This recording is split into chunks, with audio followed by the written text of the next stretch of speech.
One of the most important parts of interacting with people is learning how to shape the perspectives of yourself and others about what we're experiencing. Learn how to reframe interactions here in this video. So when it comes to reframing, we first have to understand what frames are in interaction. When we're talking about interaction, frames are the lens through which we view an interaction. It's the window we look through that kind of gives us our perspective, and it colors and shapes how it is that we perceive the interaction. It's basically our interpretation of what the interaction means to us, and it's also how we perceive the potential downstream consequences of the interaction, not just for us, but also for the other people involved.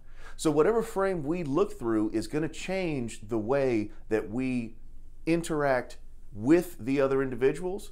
It's also going to change the way that we interpret the information that we're gathering from them. So when we have that back and forth, sending a message, receiving the feedback, all of that message and feedback transmission is going through that frame, and it's being interpreted on both sides by that frame.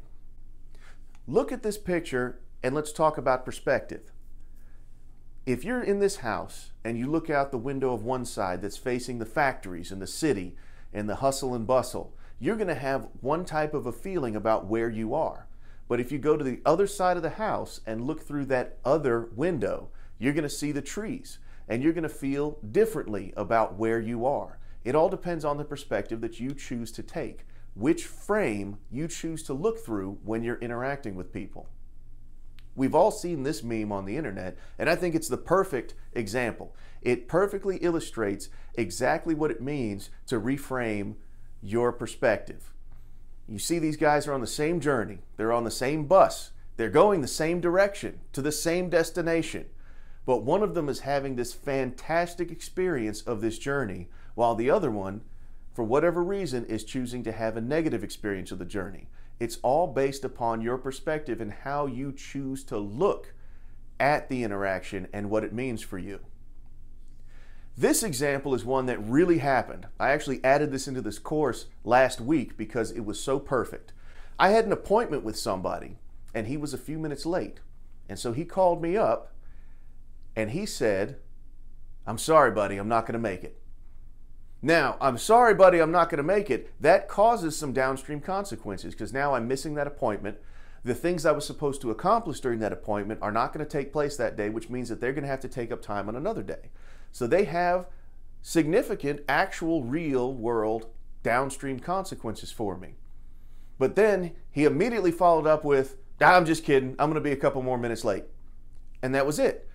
Now, for somebody to call and say they're going to be late would normally be kind of bad news. "Oh, you're going to be late? Oh, now that's going to affect the rest of my schedule." But it's okay. It's not the end of the world, but it's still bad news.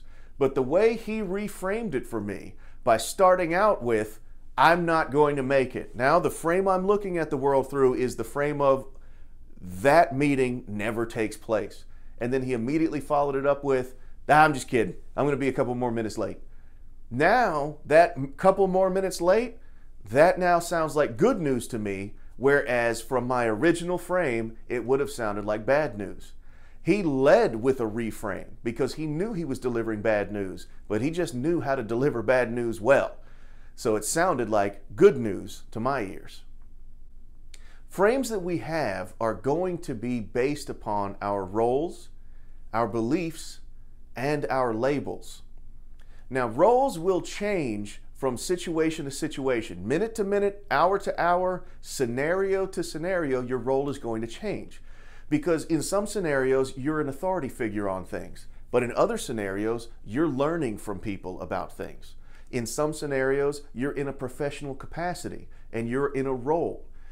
You're a doctor, you have that role as a doctor and you treat the patients, but even a doctor will have a doctor, and so in another scenario he's the patient and he has to defer to the doctor. We've all heard that phrase, a lawyer who represents himself has a fool for a client. It's because in that scenario, that lawyer does not want to reframe his interaction and become the client. He feels like he has to stay the lawyer and interact through his lawyer frame. So roles can change from one situation to the next. The same person can play a different role, and even an opposite role, depending on which scenario he's in. Beliefs normally won't change, and if they do change, they're changed gradually over time for significant reasons. Beliefs come from sources like religion, politics, and to a lesser degree, finances. If people have beliefs inside themselves about their own finances, that's going to frame how they want to interact. We've all heard people say, oh, do you want to go to lunch at such and such place? And they say, I can't afford that. So their belief about their finances, their knowledge about their finances changes how they choose to interact. And that on a larger scale will change the car you drive, the food you eat, the healthcare you subscribe to. All of those things are framed by your beliefs about your own finances. Same thing with religion and politics. It's easy to see how people's beliefs about politics or people's beliefs about religion will change how they interact with people. Now, the reason I left labels for last is because, in my opinion, labels play the most significant role. Labels are those things that are attached to us by the people in our life that we have respect for. It normally can happen as a child. Your family will attach labels to you. Your friends, when you get into elementary, middle school, high school, they start giving you labels that you are going to then live into. Those labels have a big time impact on you, on your personality, on your frames that you use when you interact with people, and on your instinctive ways of interacting with people. My childhood, people told me I was shy when I was much younger. Now, in the first module, we talked about the legend of Tom and how I observed how he interacted with people, and I made a conscious decision to start interacting with people differently. But my entire childhood, everyone I interacted with told me that I was shy. And because I was told that I was shy, I was labeled as shy. Then I found myself in other interactions, in other scenarios, and I was acting the part. I was acting the label. I was growing into the label that was given to me. No, I can't go talk to them because I'm shy. I'm not going to go jump into that social scenario because I'm shy. I'm going to be a wallflower. Why? Because I'm shy. How do I know I'm shy? Everybody told me. Labels are significantly important in the way you are as a person and the way that others will perceive you because of the frame that you interact through. Now, the effect of roles on frames is going to be observed through how it is that you interact with other people when you are in that role versus when you're in another role. We talked about doctor and patient. We've also talked about police and suspect. We've talked about the lawyer and the client. Now, those different roles, they have different instinctive ways of behaving that go along with them. When you talk about a doctor talking to a patient, when you think about that and visualize that, it looks a certain way. You see the interaction a certain way. Now, when you visualize a police officer interacting with a suspect, you visualize that, it looks a certain way. You perceive that a certain way. Now, most of the time, police officers and suspects, they interact with one another, and the dynamic that's being interpreted is that the suspect assumes the police officer thinks I'm a bad guy and he's going to try to get me to tell on myself or something. But that's not always the case. In fact, that's most of the time not going to be the case. And if, as a police officer, that individual can reframe the scenario to something closer to the truth, which is most of the time, police officers don't interact with people who they believe to be evil or bad people. Most of the time, police officers interact with people who are good people who got into a bad situation. That's a big time reframe from what most people automatically assume about the frame of a police officer. So if that police officer has the ability to demonstrate that reframe and interact through that frame, they could have a more effective scenario, situation of interaction. The same thing goes for any other role that you're in. If you're in a role and you're not pleased with the way that role demands that you interact with people, you can make a conscious decision to change that role, to change the frame that you're going to interact through when you're in that role. Another part of a role is your self-perceived part to play in an interaction. It doesn't have to be in a professional role. It could be in an informal role. It could be in a social scenario. So those self-perceived parts to play also carry over into social pressure. Socially pressured parts to play in an interaction comes from the expectations of others and the requirements of the social scenario. You usually will act differently in a library than you would act in a nightclub, and that's because of the social pressure. But if we admit it, you don't have to be quiet in a library. You can choose to go in and act another way in a library, just as plenty of people live into their label and choose to be very quiet and reserved in a nightclub. So the social pressure that comes along with the role that you're supposed to be playing, or you feel like you're being pressured into playing, you can make a conscious decision to overcome that as well. The most difficult thing to overcome is the effect of a label on a frame, because the fact that labels have such a big impact on your inner identity. When we consider the effects of labels on frames, it's important to look at it closely, because labels have the most significant impact on frames, but at the same time they are the most difficult to overcome. That's because labels have such a significant impact on your inner identity. If you remember from Module 2, your inner identity is the you that you are, whether you know it or not. That comes in a great way because of the labels that are placed on you by other people, especially when you're young. Labels that are given to you by your family, by people that you respect at church, people that you respect at school. Those labels that are hung upon you, whether they be positive or negative, they then become a very big cornerstone of your inner identity. That inner identity then shapes the frame through which you interact, and that will stay the same until you recognize it and make a conscious choice to change it. Let me assure you now, you can change it, absolutely.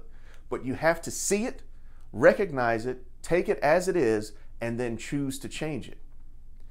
The label will override the role most of the time. So even if you're in a professional capacity, we've all seen people who have a professional role in retail sales. They work at a clothing store or they work at a restaurant, but they're very, very shy. Now that role dictates that they be outgoing, sociable, gregarious, interact well. But the label has told them that they're shy, and so that's how they interact in spite of what the role would dictate.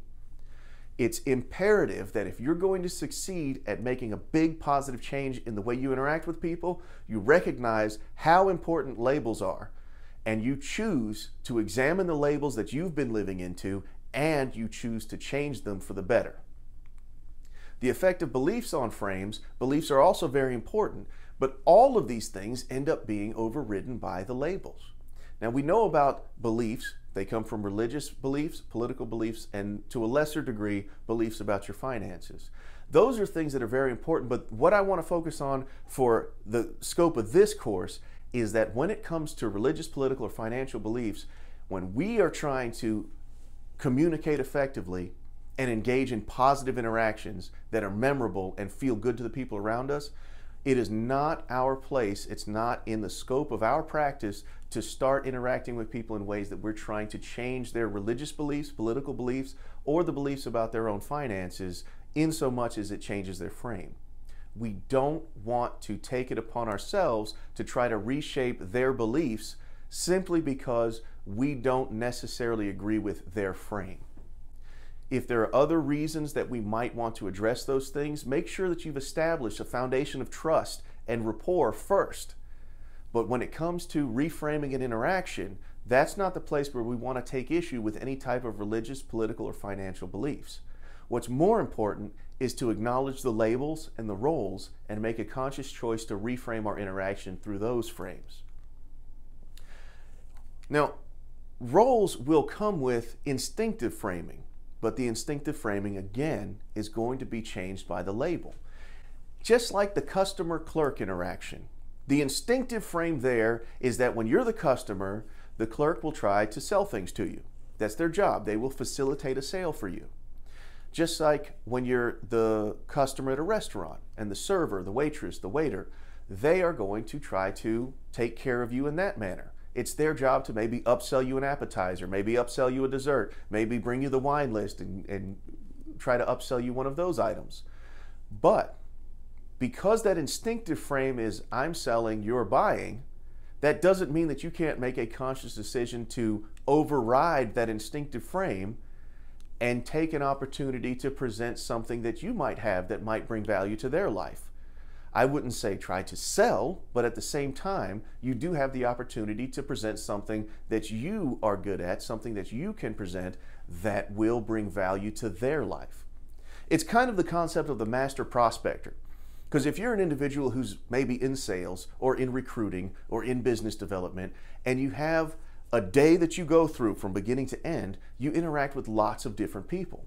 The concept of the master prospector is the person who constantly acknowledges that each interaction he has is an opportunity to present what he has of value to each person. If you go and you pump gas, you go in and pay for the gas, the person behind the counter, there's an instinctive frame in place. I give you $20, I say 20 on pump number 3, he says, okay, have a good one, and you guys go your separate ways. But if you make a conscious decision to overcome that instinctive frame, that there is a presentation opportunity. It doesn't take long. Take your 5 seconds, make your positive, powerful first impression, and then begin with some open-ended questions. Get to know that individual. You have an awareness if the scenario is right for it. If he's got a line of 40 people, maybe not that time. But if there's nobody else in line, take a couple of minutes. Ask them some questions about themselves. Learn about their story, their perspective, their opinion, and then see if maybe what you have to present could bring value into their life. That's an interaction that most other people would never think to overcome the instinctive frame long enough to present that as a prospecting opportunity. A master prospector would. And all it takes is for you to make a conscious decision to think of it. When you decide that you're going to think of it, have that awareness of it, those opportunities are everywhere. Everybody you pass on the street is a new opportunity for a positive interaction. Now, one of the frames that we talk about a lot is the frame of the sneaky, slimy salesman, because it's a real predator-prey dynamic. So when you go, even me, I went to buy my wife a new Jeep because she wanted a new Jeep, and when I went to the Jeep dealer, I knew I was buying one. I knew for sure I'm leaving here with a Jeep, and that's all there is to it. But still, even me, I teach this. And still, when the guy came out to talk to me, even I was like, oh, a salesman. Even me. It took me a couple of seconds to recognize that I had placed an instinctive frame upon the situation, and I had to choose to reframe it for myself. That's how powerful that sales frame label actually is. But that predator-prey dynamic, that con artist mark dynamic, the scammer target dynamic, that's all based upon the idea that we have in our minds that we've labeled them with, that, oh, he's just out for cash, he's just looking to meet his quotas, he's just trying for bragging rights. Now that doesn't really make sense when you think about it, because each person is an individual, they're all different, they all have different motivations for why they're doing what they're doing. For us to hang a giant label upon everyone who does a certain professional role, that's on us, and we have to make a decision not to act that way. Now, when it comes to the bragging rights, I always kind of defer to something that Brandon Lee said. Now, we know that I like Bruce Lee, but after Bruce Lee's death, when Brandon Lee was an adult, Brandon Lee also became a good martial artist in his own right and started doing martial arts action films. And I remember seeing an interview with him where they asked him, do you feel pressure to be as good or better than your father?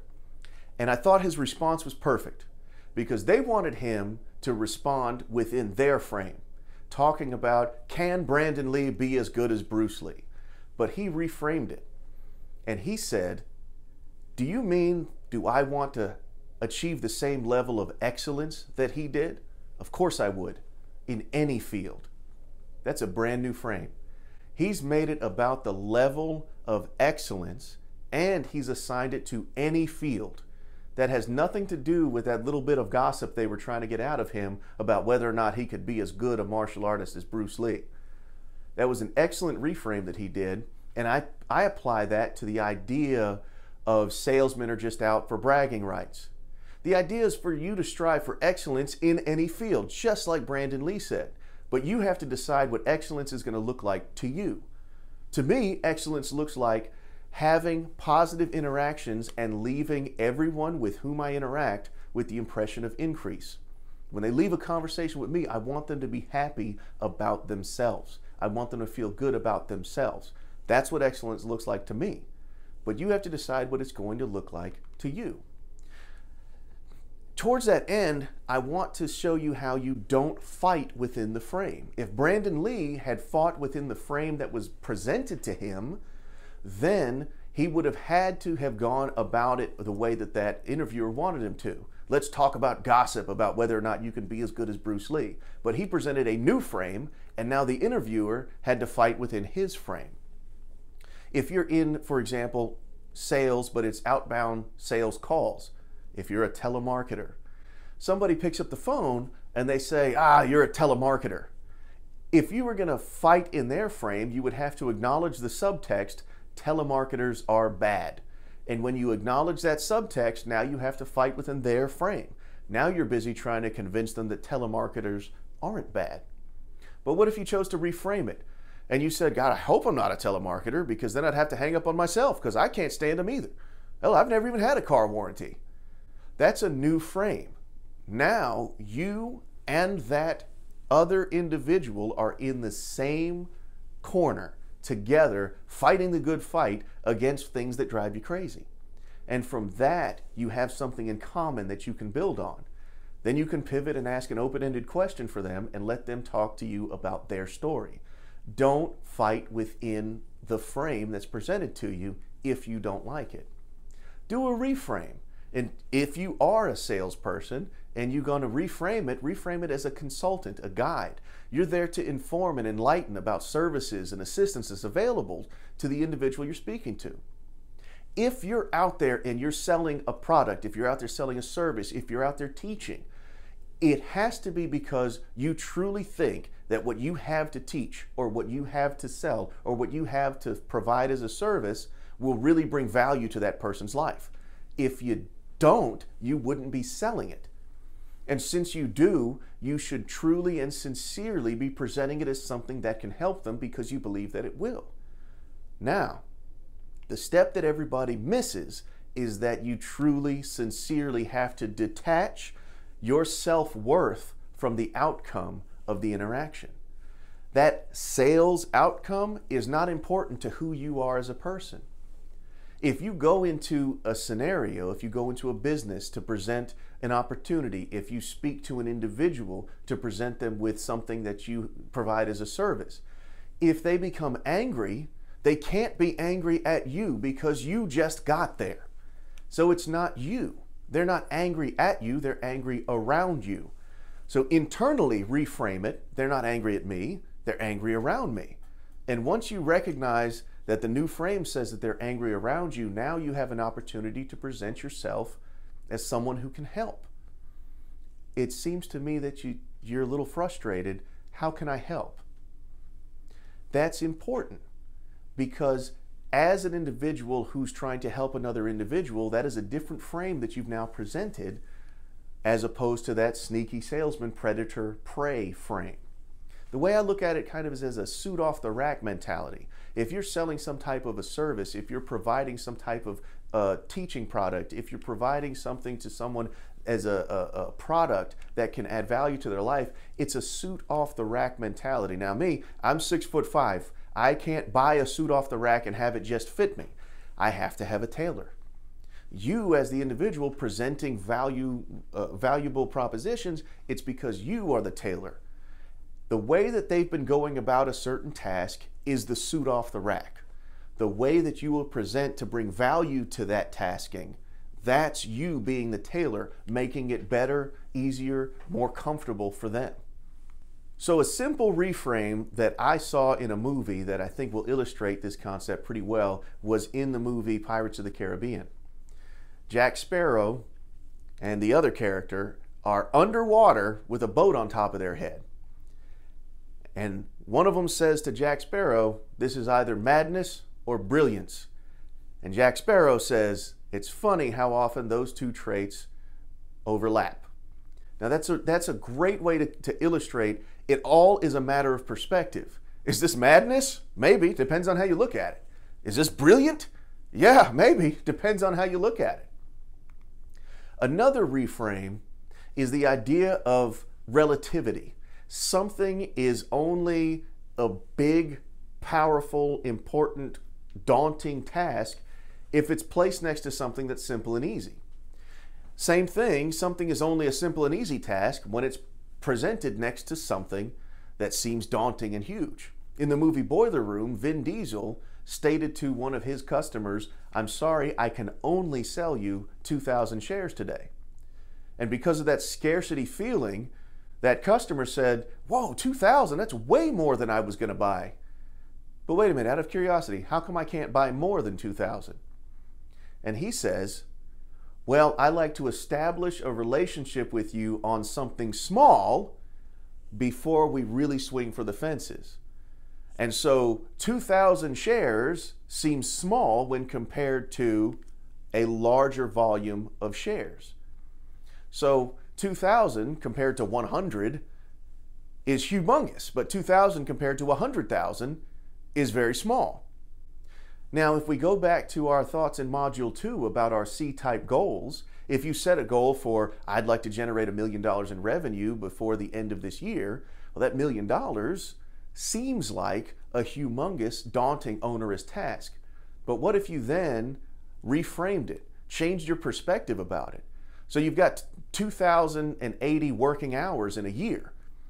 Well, $1 million only breaks down to about $481 per working hour. Well, okay, well, I don't make $481 per hour. Well, that's fine. Do you sell a product or a service? At $20 per transaction, that's only 24 transactions per hour. That seems like a much more manageable task. That's a reframe that you can utilize. Now, in today's world, the business doesn't stop after Monday to Friday, 9 to 5. Do you only generate income Monday to Friday, 9 to 5? Or can you figure out some way to automate it, to put it online, things like that? Well, if you're selling 365, 24/7, then that comes out to $115 an hour. And at $20 per transaction, that's only 6 transactions per hour. So the idea of, can I sell 6 transactions per hour, is a lot more manageable mentally through that frame than the frame of, how am I ever going to make $1 million this year? That reframe really changes the way you're able to look at it. And that comes from a person whose label told him that he was poor his whole life. So you change the label, you change the frame, you change the frame, you change your perspective. You change your perspective, now you can break down even bigger frames and reframe them to things that are manageable. That process of reframing is what you can step on one step to the next to get to some pretty magnificent goals. So, as we said earlier, frames in conversation are going to be the lens through which we view an interaction. So you view the interaction through your roles, your labels, your beliefs, but you can always make a conscious decision to change them. Changes the interpretation of what the interaction means, and it changes how you perceive the potential downstream consequences of that interaction. Take our conversational questions from Module 3, and we learn how to employ them as a reframe. For example, you're interacting with someone and it seems like something's bothering them. It seems like they're unhappy. Rather than saying, "What's wrong?" which ends up being a closed-ended question because they will reply with nothing or "I'm fine," let's utilize our open-ended questions, which we know, and then utilize them as a reframe. Instead of "talk to me about what's bothering you," which would be a perfectly fine open-ended question, but it does nothing to reframe. How about if you could wave a magic wand and make one thing better? What would you have me fix for you? Now you've reframed it such that we're in this together, we have a magic wand, let's focus on that one thing that would make things better. That is utilizing conversational questions as a reframe.